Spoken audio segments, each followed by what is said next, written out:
If you have not already, please subscribe to our NFL draft-focused YouTube channel. A little bit of content we'll have in kind of a dead period over there, but it'll host all of our draft-related coverage, even stuff on other channels. Hit that sub button at youtube.com/chatnfl.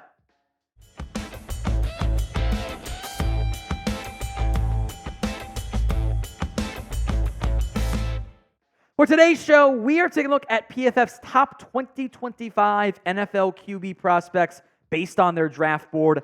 11 players in total. So I'll mention many of the overall rankings, but at a certain point, it just kind of doesn't make a lot of sense anymore.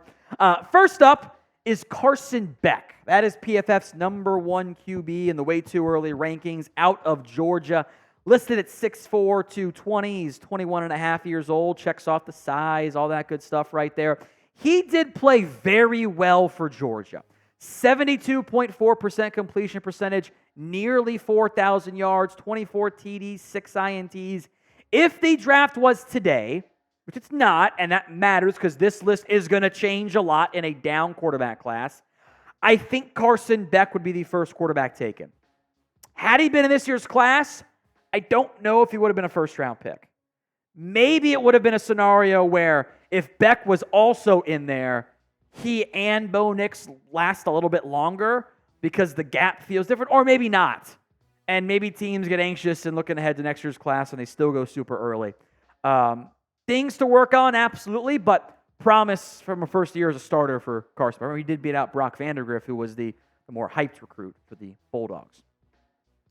Who do you think will end up being quarterback 1 for the 2024 NFL Draft? Go ahead and sound off. Where else but the comment section of today's show. All right, number 2 is Shedeur Sanders. Beck was ranked number 11 overall on PFF's board. Sanders is 13. Not quite as big, 6'2", 215. I think does offer some good mobility. I think the general accuracy is very good.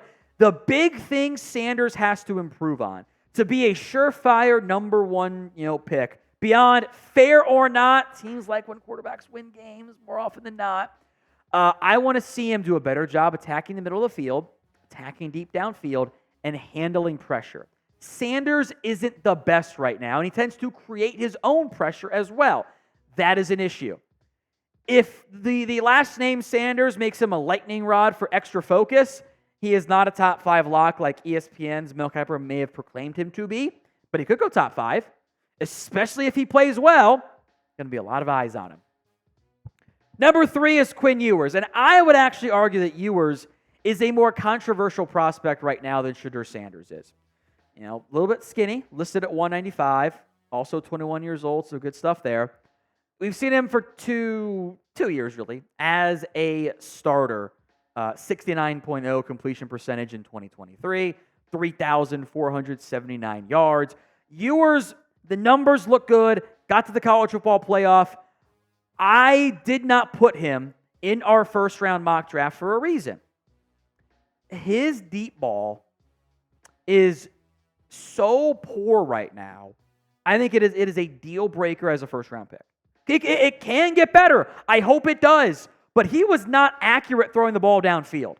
Straight up was not. In fact, taking out the Bama game where he played very well, hit a couple deep balls, he had some bottom-tier NCAA numbers. 13 of 42, that's under 31%.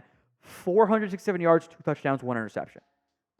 With Xavier Worthy and A.D. Mitchell, 2 of the fastest receivers in the NFL, or in college football. And another early-round pick in J.T. Sanders. And Jonathan Brooks. That supporting cast was loaded.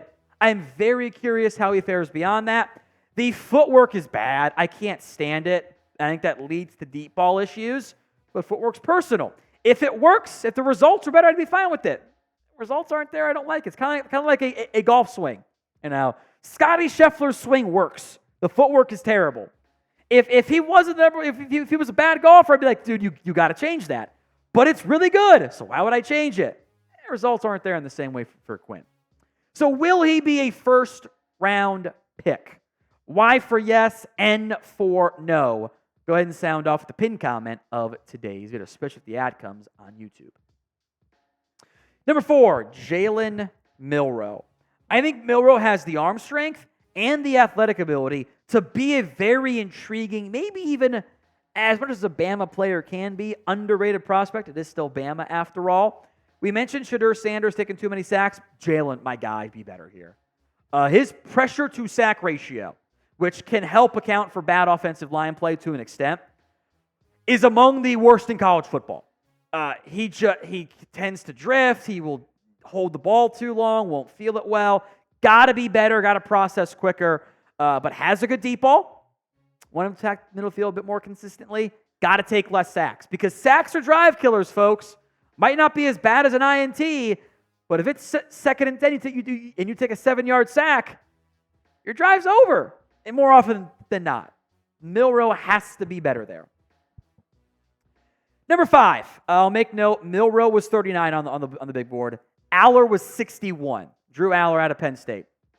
And I just, are we sure about this? You know, the touchdown to interception ratio stands out to you, right? It's really impressive. I have a rule that so far has only been proven wrong one time. You got to complete 60% of your passes, man. It is college football. Man, you run the Mickey Mouse offense to a T, you can push 70%. You can't complete 60% of your passes. That's a huge red flag for me. So Allar has good size. I think the arm is pretty solid. I mean, he's got great size, actually. He's a big boy. I got to see him be way more consistent down to down before I start thinking, okay, this guy's going to be anything more than just, you know what? We were hoping Brad Kaya was going to take a big step forward. We were hoping Christian Hackenberg was going to take a big step forward. You know, we're hoping this insert, potential first-round pick would end up being bad. Like, Allar could be not good enough for an NFL team. I need to see a lot better play out of him. Now, this is the 2025 class, of course, for QBs. The 2024 class has their rookie jerseys available, unless your name Marvin Harrison, over at chatsports.com/NFL jersey. Link will be in the comments section and the description of today's show. So we'll make sure that link gets in there for you guys. This will take you to a list of all the top-selling NFL jerseys. So you have to search or filter by team because, let's be honest, J.C. Latham jerseys are a little bit lower on the list, but maybe you're a Titans fan. Maybe you want Kool-Aid McKinstry, whatever. You can find it by going to chatsports.com/NFL jersey and then picking a team or sorting. Either way works pretty well, or searching, I should say. Either way ends up working well in the end. Number 6 is Connor Wigman out of Texas A&M. And on one hand, I get it. There are flashes that are there. Man, we are banking on a very small sample size of okay play. Or even good play. Played 9 games, man. I think there is talent there. I think his overall play has been pretty solid. But you've played 9 games. That's it. So to an extent, Wigman kind of stands out as more of a fun wild card, right? 68.9%, 16 career touchdowns, 2 INTs. That intrigues me. He also hasn't played consistently, right? 5 of those touchdowns, especially the ones this year, came against New Mexico. That doesn't do anything for me. Played one SEC team last year, half a game. So he is an absolute wild card as we get to the 2025 class. Number 7 is Dillon Gabriel. Forgot to mention Wigman 62, Gabriel 77. This is Oregon, by the way. PFF hasn't updated for the transfers. I don't get it, whatever. Gabriel's not the biggest guy. And my concern here is that he will just go down as really good college quarterback and just not good enough NFL caliber prospect. Put up great numbers last 2 years for Oklahoma. I think he will thrive as in the Oregon-style offense. I think he does a good job of distributing the football. Hey, he's going to be 25 years old as a first-year player. That's old. Another transfer here is Riley Leonard out of Duke. It was very fun to see him get some, I think, to an extent, justifiable buzz after playing super well against Clemson in 2023 in terms of rushing. wasn't good as a passer, and that's where he's got to be better at. The rushing is there. The passing consistency is not. The numbers reflect that. I think he will have a great year at Duke. He is only going to be 22 in September, so he's not or at Notre Dame, excuse me. He'll only be 22 in September. I think he'll have a good year for the Fighting Irish. I think maybe more of a day 3 prospect, unless he really, really wows. He's 83 overall on the PFF board. Now, we will have all the NFL draft coverage you could want, so don't miss out. Hit that sub button at youtube.com/chatNFL. Number 9 is Jaxson Dart, part of from an NFL perspective, what Lane Kiffin does is a Mickey Mouse offense. It's not real. It's easy on the quarterback. And that's why I love it for college. It's my old NCAA 14 playbook. We're making it simple. It's good coaching. Tougher for an NFL evaluation standpoint. I think Dart's gotten better every single year of his college career. I still think this is probably more of a day 3 prospect right now, maybe even mid to late day 3, despite being 88th on the PFF board. I'll explain that in a little bit here more in depth. I am glad to see Noah Fifita included on this list. Now, he is undersized, listed at 5'11", 195. He's fun, though. If I have to pick, okay, who's your non-obvious name, day 3 sleeper? Give me Fifita. He's fun. He's running around out there making plays. Got McMillan, the giant wide receiver. I think Arizona's a bit underrated. Curious if the new coaching staff impacts things there. He's 97th overall on the PFF board. Now, the top that's the number 10th ranked player, by the way, is that high. The top 100 quarterback pick record is 8 back in 2021, with most of them being bad, by the way, which is kind of hilarious to think about, that the record for most picks ended up being not a very good batch of options there. It was Zach Wilson and Trey Lance and everything. So you're going, well, okay, then why are there so many QBs in this top 100?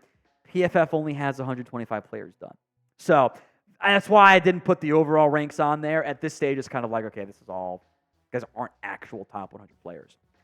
So back to round 1, which I think you kind of get a better feel for just like the top rankings of the top 50-ish, and then how these guys stack together, amongst each other from the same position group. How many QBs go in round 1 of the 2024 NFL Draft? Sound off in the comments section. Number 11 is Cameron Ward. And I'll be honest, I'm a little bit surprised to not see Cam Ward higher.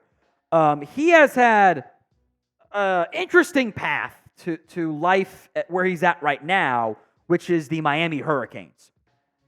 Spent time the past 2 seasons with the Washington State Cougars, by the way. I thought was better in 2023 than he was in 2022. Before that was playing some very small school football. He began the year really good in 2023. There was some quiet, because it's Pac-12 bias and stuff. Some quiet, even Heisman consideration. Wow, Ward's playing really well. And then as the Huskies kind of fell apart, or the Cougars, excuse me, sorry, that's going to upset a lot of Washington State fans, kind of struggled. They started the year 4-0. His play kind of really fell off. He had all those 25 passing touchdowns last year, but 13 of those came in the first 4 games. So which Cam Ward do I get? Non-con Cam Ward, or conference play Cam Ward? Going to be a big deal for Miami too, by the way. So who did PFF, if anybody, leave off their quarterback rankings? Go ahead and sound off for me in the comments section of today's show. Some other quarterbacks I want to mention briefly here. Jalen Daniels, fun player for Kansas. He's probably not a top 10 guy. I think Will Howard could be a day 3 pick out of Ohio State. I'm excited to see Avery Johnson, by the way, at Kansas State. I think Byron Brown's your sleeper here. Probably a year away. Made some good plays at South Florida. Don't sleep on him. Probably for 2026, maybe. He is eligible, though. I'll put Cade Klubnik on here because he was a touted recruit, and those guys get a look sometimes. Maybe you could put a Donovan Smith on here, but I don't think he played that well, honestly. Tyler Van Dyke, I want to believe in him, but I wanted to believe in him 2 years ago, and that was 2 years ago. So I'm not sold at this time.